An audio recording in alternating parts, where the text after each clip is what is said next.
Comunicando espiritualidade.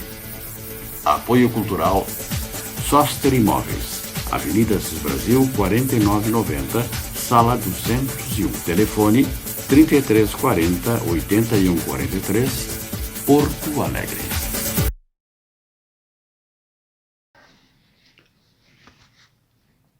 Saudamos a pátria brasileira que ontem comemorou mais um ciclo de sua existência. 197 anos de independência. Professor, para o seu bom dia.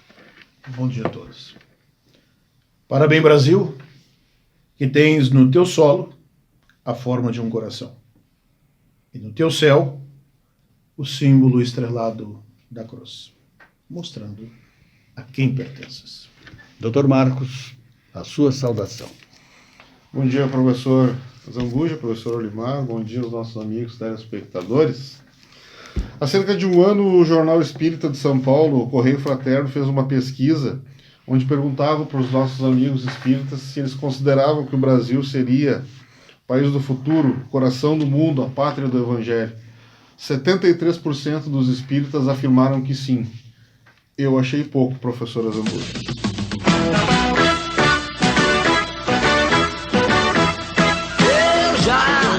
Ultrapassei a barreira do som, fiz o que pude às vezes fora do tom, mas a semente que ajudei a plantar já nasceu.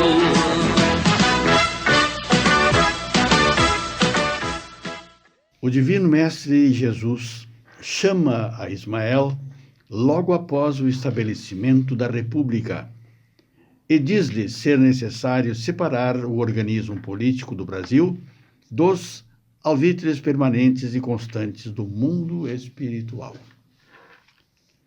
As sementes do Evangelho já foram jorradas e mancheias, a fim de que o povo, generoso e fraternal, possa inscrever a sua missão espiritual nas mais belas páginas do livro de ouro dos progressos dos mundos. A maioridade da pátria do Evangelho ocorreu sem derramamento de sangue, e o país será entregue à sua própria responsabilidade. A alma brasileira deverá acordar para a luminosa alvorada da redenção. Professor, já estamos entregues à maioridade? O Brasil já está entregue à maioridade desde 1889, com a proclamação da República, que, conforme o texto ali nos diz, sem derramamento de sangue. Esta maioridade. Isso é muito significativo porque, em comparação com outros países do mundo afora, é muito grande o acúmulo de dores, de sofrimento, de lágrimas, para a obtenção de direitos, para o alcance de estágios mais evoluídos das suas respectivas pátrias.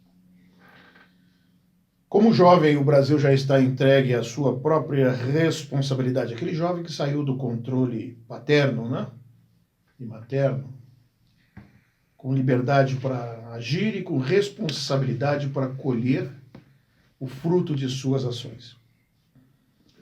Desde o descobrimento até a proclamação da República, passaram-se 389 anos.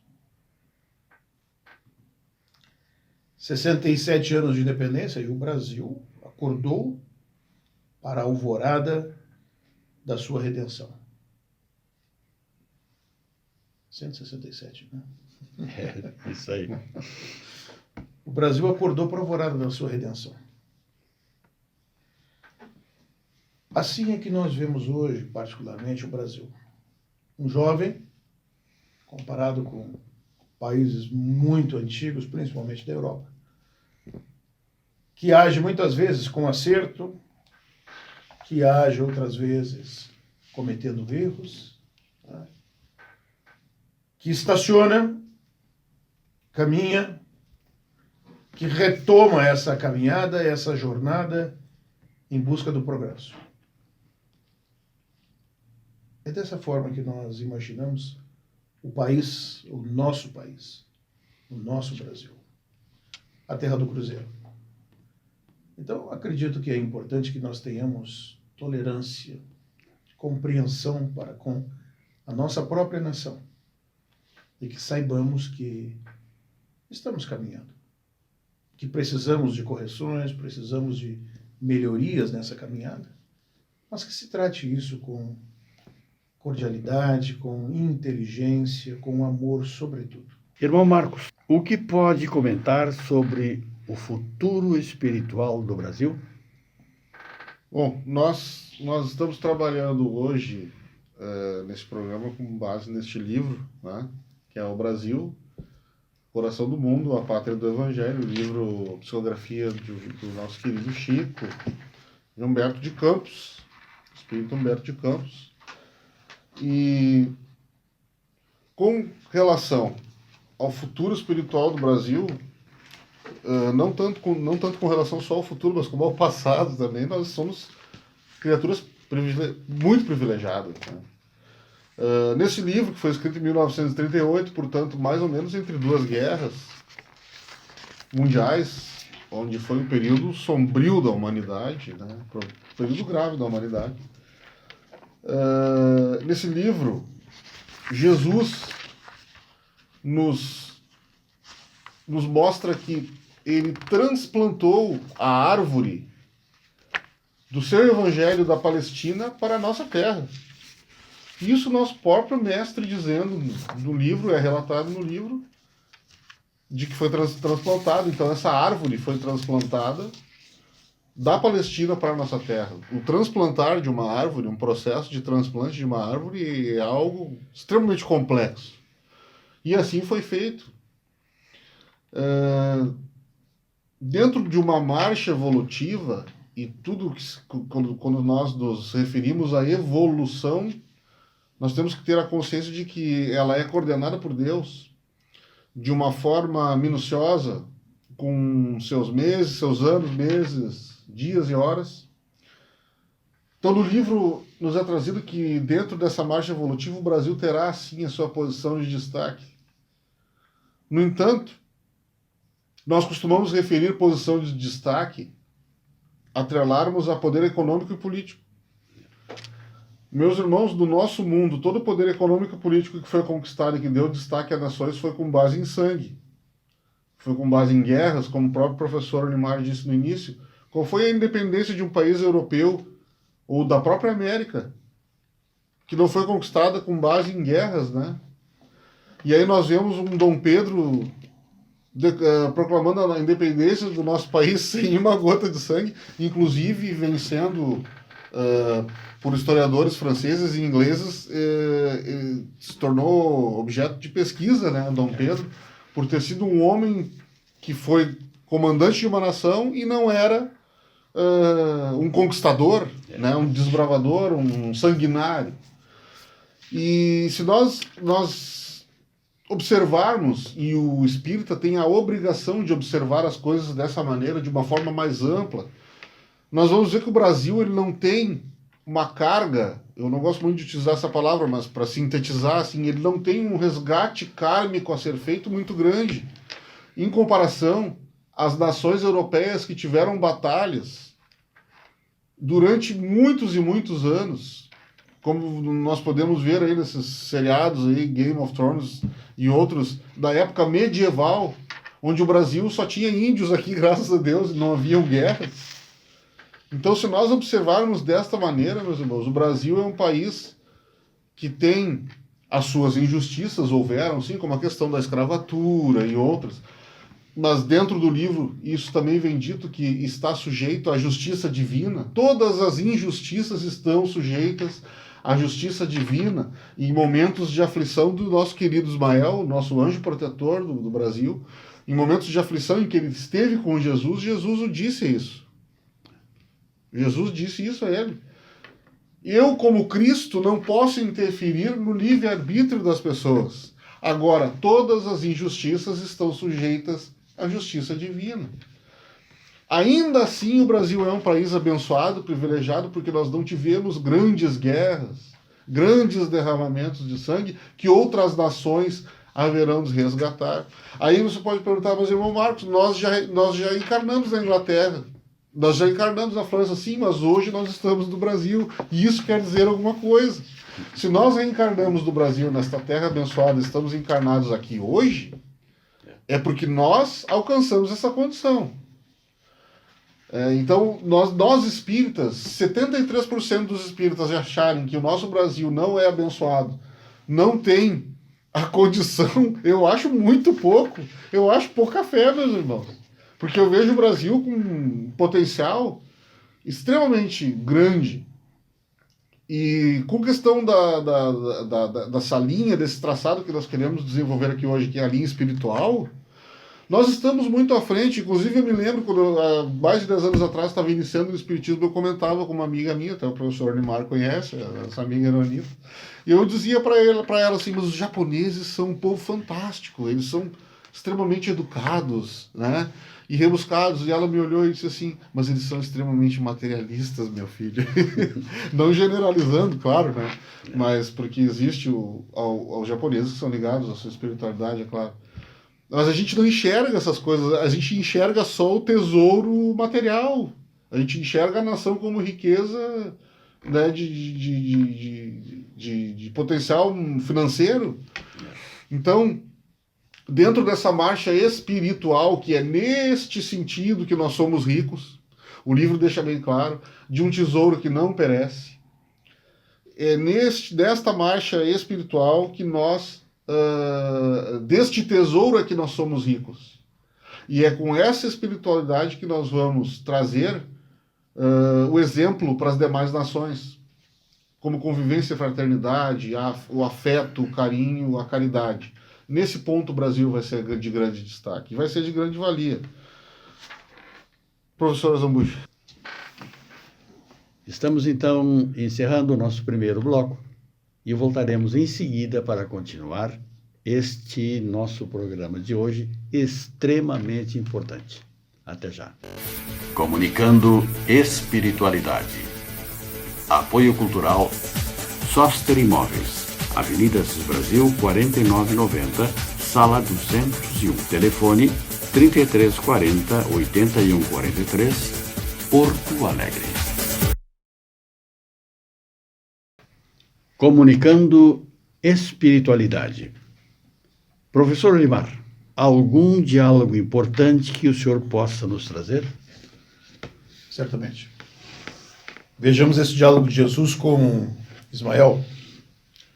Na reunião de 1830, Ismael disse-lhe o mestre: concentrarás agora todos os esforços a fim de unificar os discípulos encarnados para a organização da obra impessoal e comum que iniciaste na terra, na pátria dos meus ensinos. O Espiritismo será o cristianismo revivido na sua primitiva pureza. E faz-se necessário coordenar todos os elementos da causa generosa da verdade e da luz para o triunfo do Evangelho. Colocarás a célula de aglutinação de todas as agremiações da doutrina para seguirem na linha dos trabalhos evangélicos. Então é um diálogo de Jesus com Ismael, e existem vários diálogos narrados aqui,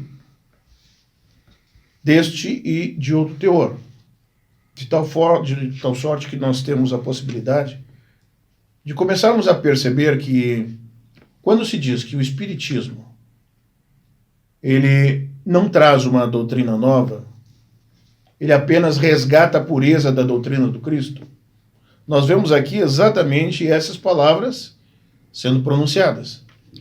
De tal sorte que os Espíritos não ensinam uma doutrina nova. Recuperam e apenas esclarecem, aprofundando aquilo que Jesus nos ensinou ou, eventualmente, não pôde ensinar. Algum outro diálogo importante, Dr. Marcos? Sim, nós temos mais um diálogo que foi ressaltado aqui por nós, também entre Jesus e Ismael, no qual Jesus diz a ele: a caridade pura deverá ser a âncora da tua obra, ligada para sempre ao fundo dos corações. A caridade valerá mais do que todas as ciências e filosofias no transcurso das eras, e será com ela que conseguirás consolidar a sua casa e a sua obra. Consolidarás o templo de Ismael para que do seu núcleo possam expandir-se por todo o território as claridades consoladoras da minha doutrina da redenção. De piedade, de misericórdia, ensinareis aos meus discípulos encarnados a paciência e a serenidade, a humildade e o amor, a paz e a resignação, para que a tua luta seja vencida pela luz e pela verdade. Abrireis para a caravana do Evangelho, que marcha ao longo do caminho da sombra a estrada da revolução interior, cujo objetivo único é a reforma de cada um sob o fardo das provas. Sem o recurso à indisciplina perante as estatuídas do mundo e sem o auxílio de armas homicidas, conduzireis, portanto, aos meus discípulos encarnados o estandarte da fé e da caridade, com o programa da renúncia e do desprendimento dos bens humanos. Veja que novamente é ressaltado aqui a questão de que não, sem as armas, né, sem derramamento de sangue, o Brasil, graças ao nosso Mestre Jesus, graças a Ismael, conseguiu passar por tudo até agora sem que passasse por uma guerra, sem que houvesse violência. E eu acredito que para nós espíritas o Brasil deva ser alvo de todo o nosso amor. O livro, meus irmãos, o livro que está sendo tratado hoje, nele aparece em diversas ocasiões o nosso querido Ismael em situação aflitiva. E isso é interessante, sabe por quê? Isso me mostrou que os anjos também choram. Cristos choram quando vêm injustiças, né? Quando vêm questões de mau uso do livre-arbítrio. E ele se encontrou com Jesus e sempre com aquela brandura e com aquele amor, Jesus o reconduziu às suas forças e às suas energias para que ele continuasse a sua marcha, e que tem sido de muito sucesso, porque o Brasil tem ido entre os seus erros, porque não existe, né, o professor Limar falou, entre erros e acertos temos avançado, temos acertado mais do que errado, porque nós estamos caminhando. O Brasil, sim, daquela era da luz da França iluminista, aonde Kardec trouxe para nós o Evangelho, então trazido pelos Espíritos, e poucos anos depois então veio para o Brasil como forma de uma semente em Santa Catarina, e poucos sabem disso, né? O nosso Evangelho, o primeiro centro espírita do Brasil foi fundado em Santa Catarina. E com essa árvore do Evangelho tendo sido transplantada lá da Palestina para cá pelo nosso Mestre Jesus, eu não tenho dúvidas de que nós estamos andando, acertando mais que errando e dando os passos certos, professor. Professor Olimar, para o senhor encerrar esse nosso programa magnífico de hoje, por favor. A bem da verdade, nós temos que tecer muitas considerações sobre o tema. O tema é muito vasto. Mas, de qualquer maneira, eu gostaria de lembrar alguns vultos que são, assim, continuadores muito, muito importantes, muito significativos. Arthur Conan Doyle, na Inglaterra, escreve a história do Espiritismo, o Espiritismo inglês, que certamente não segue o mesmo rumo do Espiritismo no Brasil, porque se detém no fenômeno. E no Brasil, efetivamente, o Espiritismo toma um caráter evangélico a partir daquele trabalho de Bezerra de Menezes, quando o presidente da Federação Espírita Brasileira, e que teve aquele embate entre os evangelistas e os cientificistas, aqueles que estavam preocupados com a ciência. Mas não podemos desprezar o trabalho de Arthur Conan Doyle, Alberto Rochas, Alexandre Aksakoff, Amália Domingos Soler, Bezerra de Menezes, Camille Flammarion, né? Deolinda Monin, trabalho muito importante. Divaldo Pereira Franco, psicografando sem conhecer o francês, psicografando em francês. Tá? Trabalho muito importante, Divaldo. Ernesto Bozano, Eurípides Barçanufo, a reencarnação do nosso querido João Evangelista. Tá? Gabriel Delany, Gustavo Gelley, Herculano Pires, Hernani Guimarães, Leon Denis, Oliver Lodge, Raul Teixeira, Paul Gibier, Valdo Vieira, William Crux, Ivone Pereira, Zilda Gama. São, entre outros, indivíduos muito importantes para a doutrina.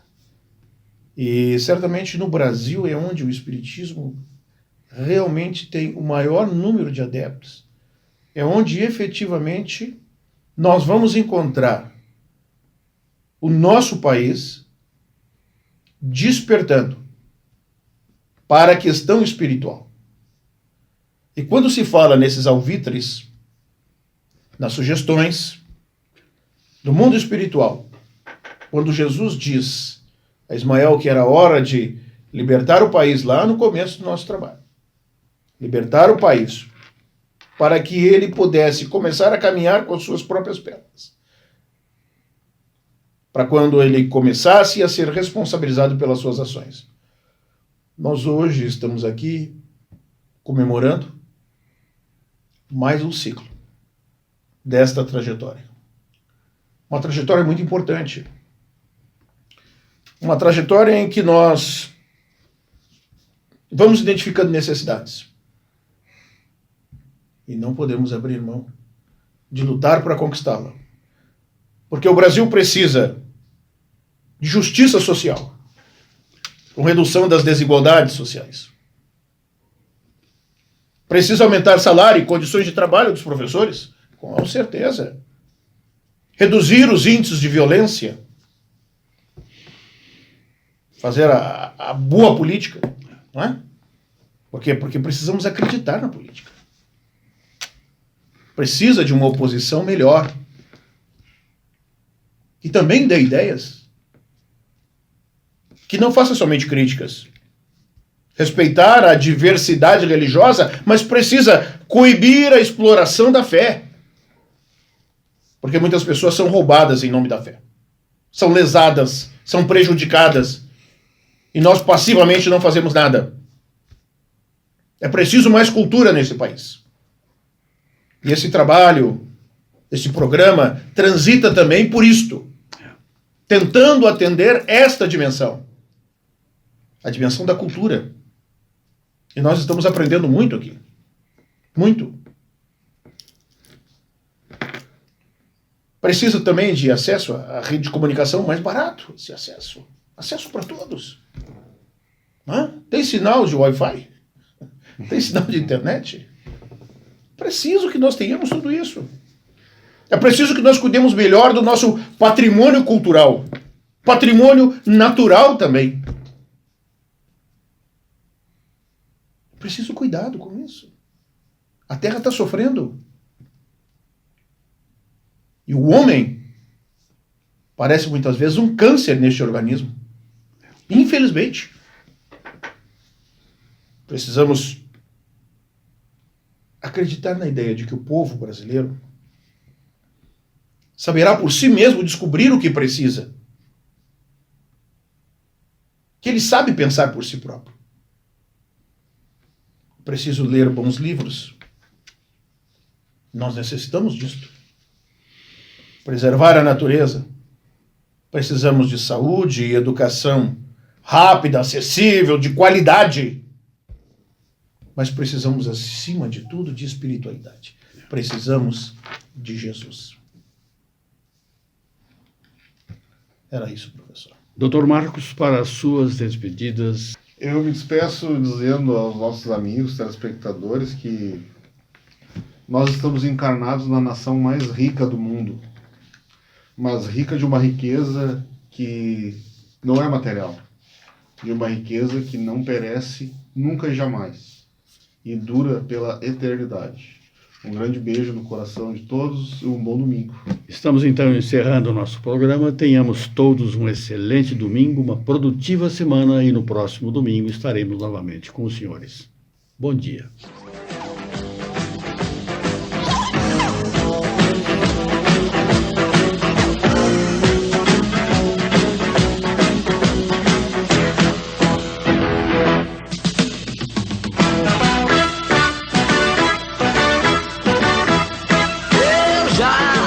Ultrapassei a barreira do som, fiz o que pude às vezes fora do tom, mas a semente que ajudei a plantar já nasceu.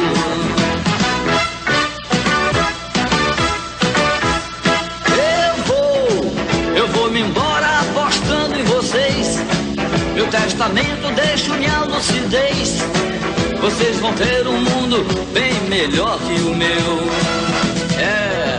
Quando algum profeta vier lhe contar que o nosso sol tá prestes a se apagar, mesmo que pareça que não há mais lugar, vocês ainda têm a velocidade da luz pra alcançar. Vocês ainda têm a velocidade da luz pra alcançar. Então vai lá!